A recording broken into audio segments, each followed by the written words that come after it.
convidar aqui o pastor Elismar. Aleluia, Jesus. Vamos receber aqui o pastor Elismar. Amém? Vamos dar salva de palmas para Jesus. Amém? Glória a Deus. Aleluia, Jesus. Queridos, como eu percebi pelo ato da apresentação, que nós estamos aqui hoje com o povo de Deus, e me parece que todos aqui são evangélicos, não é? Todos são evangélicos. Então nós vamos ministrar uma palavra para a igreja, não necessariamente uma palavra para uma cruzada evangelística, porque teria o objetivo de alcançar pecadores. Então será uma mensagem de edificação para a sua vida. Eu sei que Deus escolheu esse dia para ministrar ao seu coração. Quantos aqui querem ouvir a voz de Deus? Amém? Mateus capítulo 8, versículo 23. Mateus capítulo 8, versículo 23. Quantos encontraram, digam graças a Deus. Então, entrando ele no barco, seus discípulos o seguiram. E eis que sobreveio no mar uma grande tempestade, de sorte que o barco era varrido pelas ondas. Entretanto, Jesus dormia. Mas os discípulos vieram acordá-lo, clamando, dizendo: Senhor, salva-nos, perecemos. Perguntou-lhes então Jesus: por que sois tímidos, ou por que temeis, homens de pequena fé? E levantando-se, repreendeu os ventos e o mar, e fez-se uma grande bonança. Amém? Era um dia, final de um dia, em que Jesus já estava exausto de tanto trabalhar. Provavelmente ele havia feito muitas curas, provavelmente ele havia operado muitos milagres, certamente ele havia pregado a muitas pessoas, e ele estava exausto, cansado, na beira do mar da Galileia. Ele então chama os discípulos para irem para o outro lado. Para Jesus era um pretexto suficiente para tirar uma soneca, descansar um pouco. Uma viagem de um ao outro lado do mar da Galileia, numa época em que os barcos eram movidos à vela, era uma viagem que demandaria algumas horas, não era uma viagem tão rápida. Tempo suficiente para Jesus recarregar as baterias, recarregar as energias e continuar com o seu ministério, cumprindo o papel pelo qual o Pai lhe chamou para cumprir. Jesus entra no barco dos discípulos, pega uma almofada, deita-se sobre ela e vai dormir. Seria uma viagem tranquila, mas de repente sobreveio sobre o mar uma grande tempestade. De repente, porque as tempestades são assim, quando elas vêm de repente, elas não mandam aviso prévio. Ou acaso alguma luta já lhe comunicou através de um torpedo, dizendo: ei, o celular faz sinal, quando você olha, é uma mensagem que a dona Luta está mandando para você, dizendo que está vindo te visitar. Acaso as tribulações da vida já lhe passaram algum e-mail? Já publicaram alguma coisa no seu Facebook?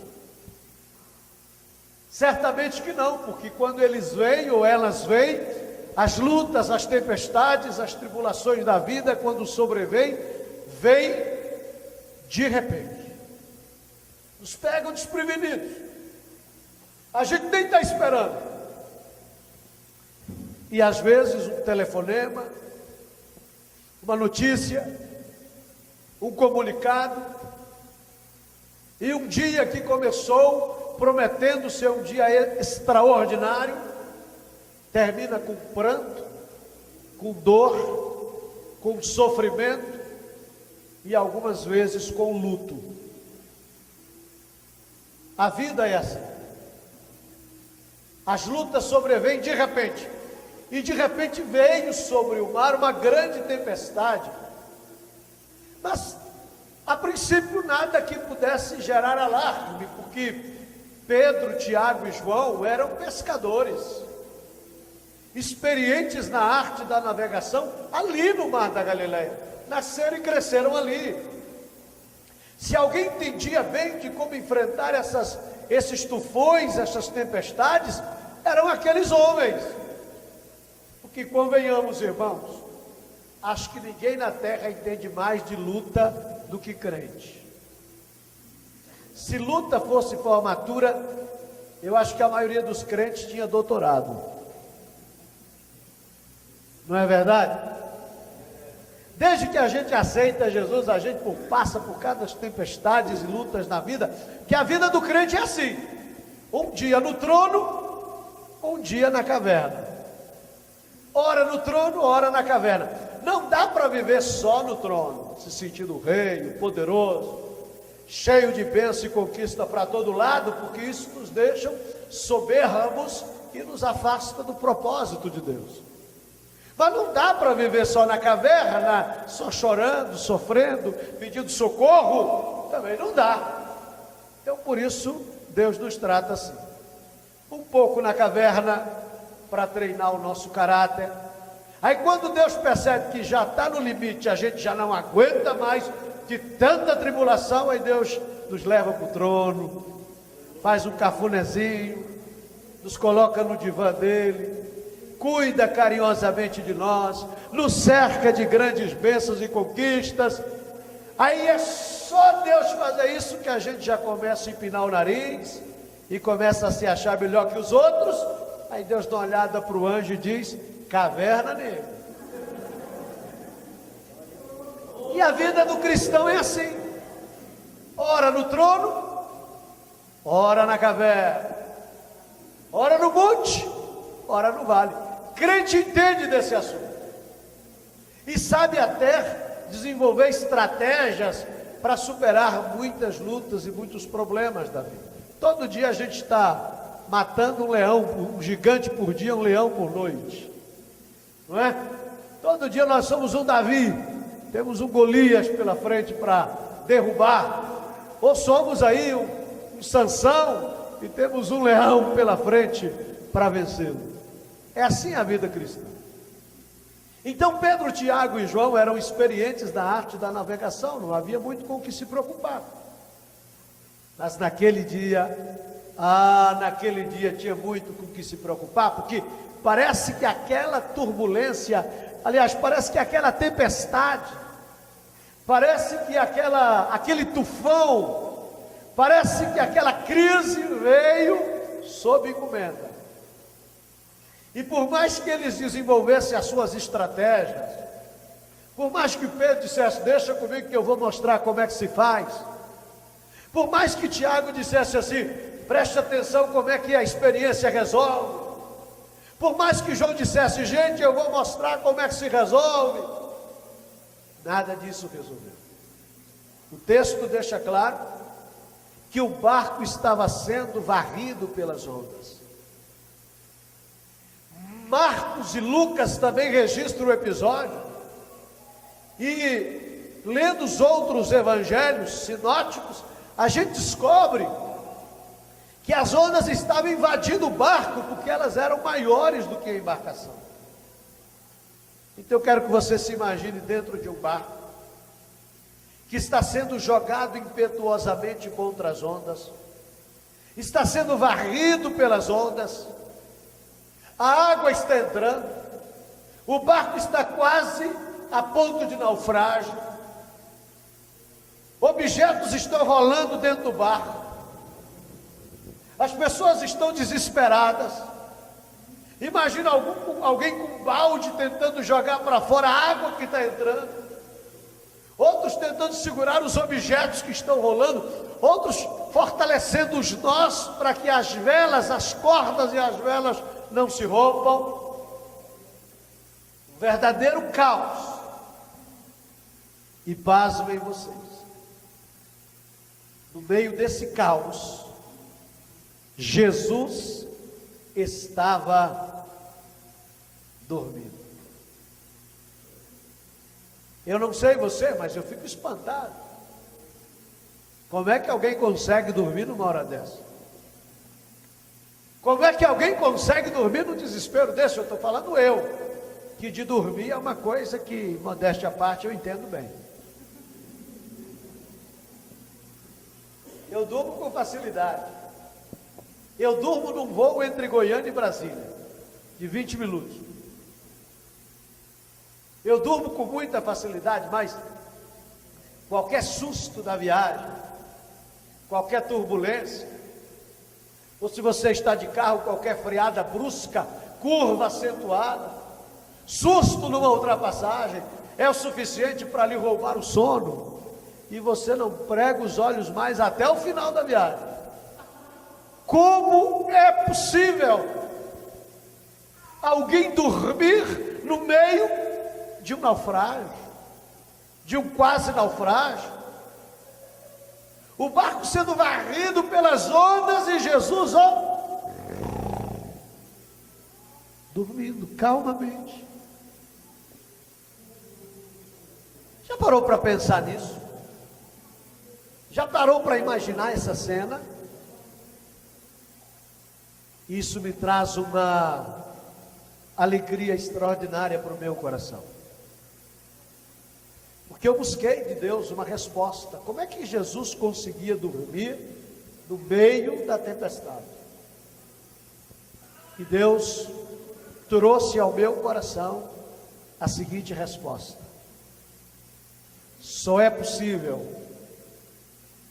dormir tranquilo no meio do caos. Só é possível descansar sossegado no meio da luta. Só é possível repousar tranquilo em meio à tempestade quem está profundamente convencido que a sua vida está totalmente entregue nas mãos de Deus. Aleluia! Você pode dar um brado de júbilo aí? Quando se está consciente de que Deus está no controle, então a gente pode repousar em paz. Então a gente pode dormir sossegado. É por isso que alguns cristãos vêm falar comigo e dizem: pastor, eu estou vivendo um momento difícil na minha vida, eu estou vivendo uma tempestade terrível, o que eu faço? Primeiro eu digo: enfrente a luta, enfrente o desafio, levante a cabeça, bata no peito, diga: eu sou de guerra. Pastor, mas eu já fiz isso, eu já enfrentei o desafio. Meu irmão, faça o que for possível. Pastor, eu já fiz tudo que estava ao meu alcance, eu já fiz. Todas as estratégias que eu podia colocar em prática, eu já coloquei, e nada, a tempestade continua tentando me destruir. O que eu faço? Vá orar, irmão, vá apresentar para Deus o seu problema, vai pedir socorro a Ele. Pastor, mas eu já orei, eu já pedi, eu já clamei por socorro. Irmão, mas clama mesmo de alma. Pastor, mas eu já clamei, e aí? E agora nada, pastor. O que eu faço? Irmão, então não tem outro jeito. Pega o travesseiro e vai dormir. Não foi o próprio Senhor Jesus Cristo que disse: olhem para os lírios do campo, eles não tecem e nem fiam, mas eu lhes digo que nem mesmo Salomão com toda a sua glória se revestiu como cada um deles. Se o vosso Pai que estás nos céus cuida tão bem dos lírios do campo, que hoje existem e amanhã perecem, quanto mais de vocês, homens de pequena fé. E Pedro disse: lance sobre ele toda a ansiedade, porque ele tem cuidado de vós. Então você não tem direito de perder uma noite de sono por aquilo que você não pode resolver. Você não tem o direito de sofrer por aquilo que está fora do seu controle. Vá dormir. Vá descansar. Vá repousar em Deus.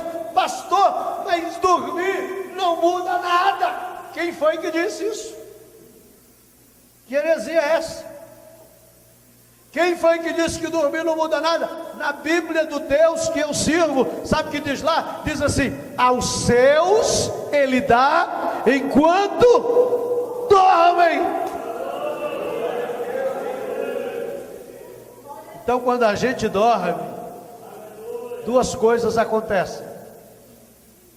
Primeiro, Deus trabalha em nós, treinando o nosso coração para aprender a descansar a nossa alma nele. E segundo, Deus trabalha por nós. Eu aprendi com um grande pregador, a quem eu admiro muito, que o nosso horário de trabalho é diferente do horário de trabalho de Deus. Quando você olha para Gênesis 1, você vai descobrir Deus criando o primeiro dia. E lá está escrito assim, olha, e foi a tarde e amanhã o primeiro dia. Então o dia de Deus é formado de tarde e manhã. Me ajudem, por favor. O dia de Deus é formado de e manhã. Mas o nosso dia de trabalho é formado de manhã e tarde. Mas o dia de trabalho de Deus é e manhã. Mas o nosso é manhã. Perceberam como a gente, Deus, trabalha em horários diferentes? Sabe o que é isso? Quando você começa a sua manhã, quando você acorda para trabalhar, você não sabia? Deus trabalhou a noite toda por você. Quando você acorda de manhã, Ele está dizendo: meu filho, seja bem-vindo. O cenário está montado, preparei tudo. Manda ver. Aleluia. E por isso a gente tem que comemorar cada dia como uma pérola diária que Deus nos dá, como resultado de um trabalho extraordinário de um Deus que cuida e que zela do seu povo. Quando eu trabalho de manhã, trabalho à tarde, chego à noite, vou descansar, e eu viro para Deus: e aí, Deus? E Deus diz: vai dormir, meu filho.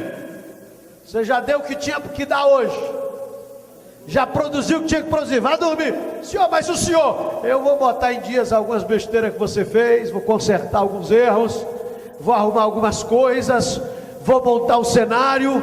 Quando você acordar amanhã, está pronto, meu filho, vai estar tudo preparado, esperando por você. Então eu não tenho outra alternativa senão aprender a sossegar a minha alma e a descansar a minha alma nele. E os discípulos foram acordar Jesus desesperados. Quando viram que não deram jeito, falaram: Senhor, acorda, mestre. Ô mestre, acorda. Jesus, acorda. Aquele desespero todo. E Jesus acordando, ó.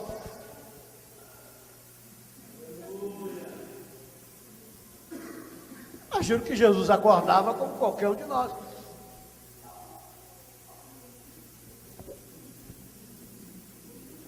Senhor, mas calma, calma, Pedro, respira. Que desespero é esse? É que o barco, calma, é que o barco vai afundar. Que história é essa? É que o barco está afundando, o senhor não vai morrer. Ei, Pedro, ei, Tiago, ei, João, olhe para cá. Onde é que eu estou? O senhor está no barco. E você acha que se eu estou no seu barco, o seu barco afunda? Cai a ficha, camarada. Cai na real, eu estou no teu barco, o teu barco não afunda. Aleluia. Jesus está no teu barco. Jesus está no teu barco. Jesus está no teu barco. Então, para que esse desespero todo? Então, para que essa choradeira toda?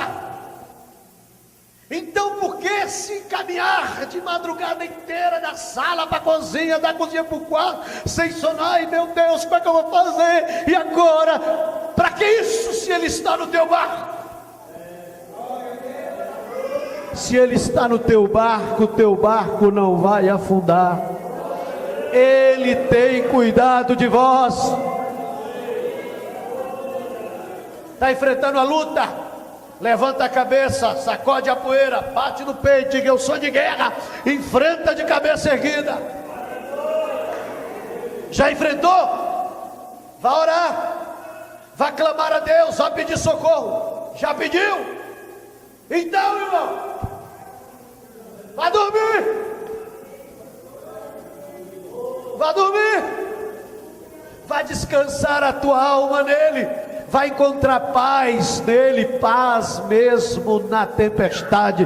Você vai armar a sua cama no olho do furacão e vai dizer: eu me deitei, dormi e acordei, porque o Senhor me sustentou. Aleluia. Olha, tem um versículo da Bíblia que eu sou apaixonado por ele. Eu vou falar só um trechinho dele e vocês me ajudem, tá?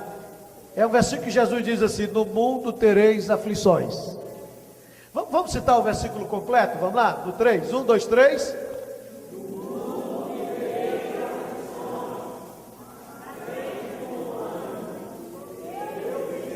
Não, mas tá fraco. De novo. 1, 2, 3.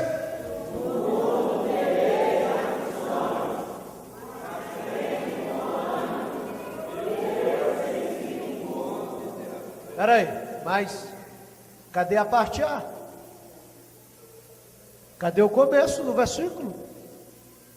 Você citou a parte B, citou a C, citou do meio para frente, mas cadê o começo? Ei, olhe para mim. Cadê o começo do versículo? Ele não começa Jesus dizendo: no mundo tereis aflições. Isso é lá do meio para frente. Você não sabe, né? Você não lembra, né?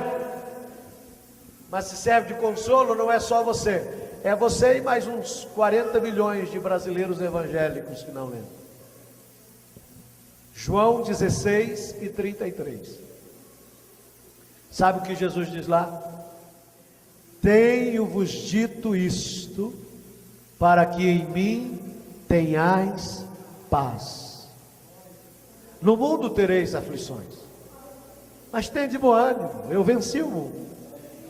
Ei, o foco não é Jesus dizendo que você vai ter problema. A mensagem principal não é Jesus dizendo: no mundo vocês vão ter problema. A mensagem é essa: filhos, eu já estou dizendo para vocês que vocês vão ter problema, mas eu já estou avisando. Prepare o travesseiro, porque em mim vocês vão encontrar a paz. É isso que Jesus está dizendo. Ei, eu já estou alertando: tempestades virão, turbulências virão, crises virão, mas olha, carregue sempre a almofada, porque em mim você vai aprender a descansar em paz. Aleluia. Oh, que coisa linda. Eu tenho-vos dito isto, para que em mim tenhais paz.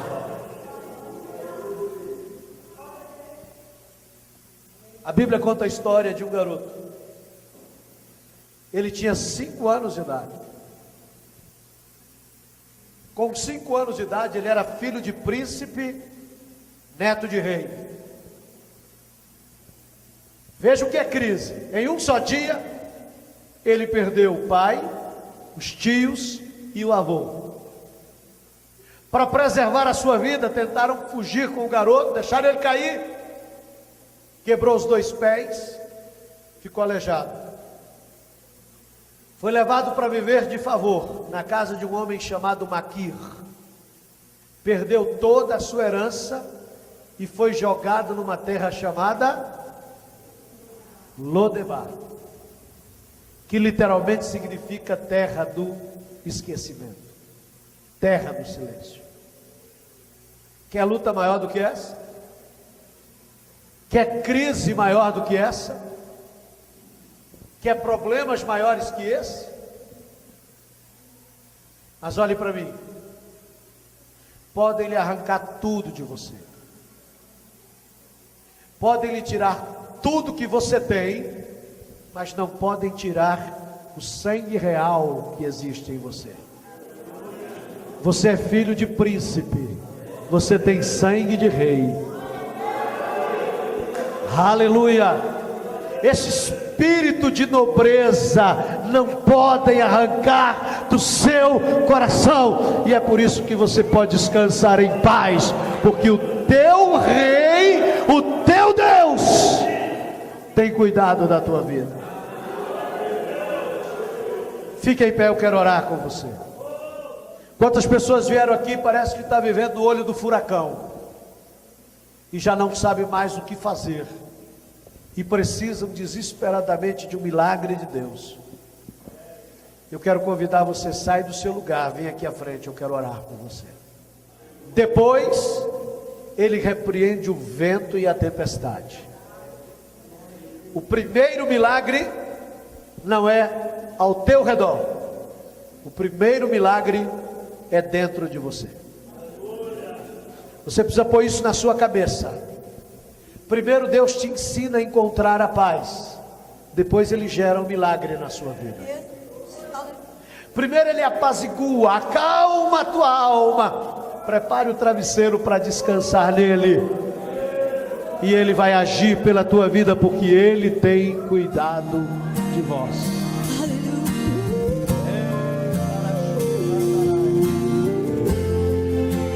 Enquanto a Sirlei canta esta canção, celebre a Deus. Essa não é apenas a história de Mefibosete, essa é a minha história, é a sua história, é a história de um Deus que age por você. Com 5 anos de idade perdi o meu pai, meus tios e meu avô. Para preservar a minha vida tive que fugir e viver de favor. Fugindo para Lodebar, do outro lado fui morar.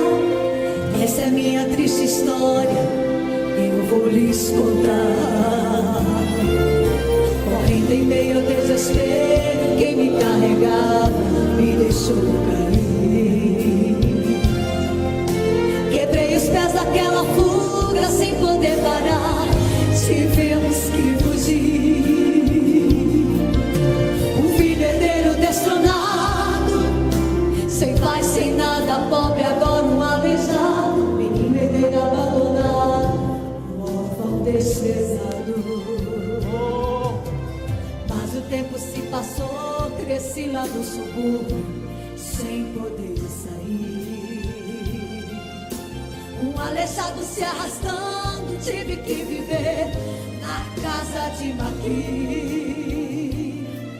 Mas um dia o rei Davi lembrou de um acordo que com o meu pai firmou, e a partir daquele dia minha história mudou. Escute! Alguém chegou em minha casa, velha e desprezada, e me disse assim: o rei mandou te buscar. Fiquei a meditar, agora é o meu fim. Quem sou eu, um cão sarnento, para me encontrar com o rei? Mas alguém gritou lá fora: agora é sua vez. Você é filho de príncipe, tem sangue de rei. Levante desse lugar, porque chegou chegou sua vez, o rei mandou te buscar, porque hoje resolveu te exaltar. Ele vai te devolver tudo que você perdeu, vai entregar em suas mãos todo o direito que é seu. Em sua mesa você vai cear, e o palácio agora é seu novo lar. Esqueça agora essa terra de tristeza e dor, nunca mais vai pedir nem viver de favor. Agora é festa, é sorrir, é cantar, pode gritar, dizer a Deus vou levar.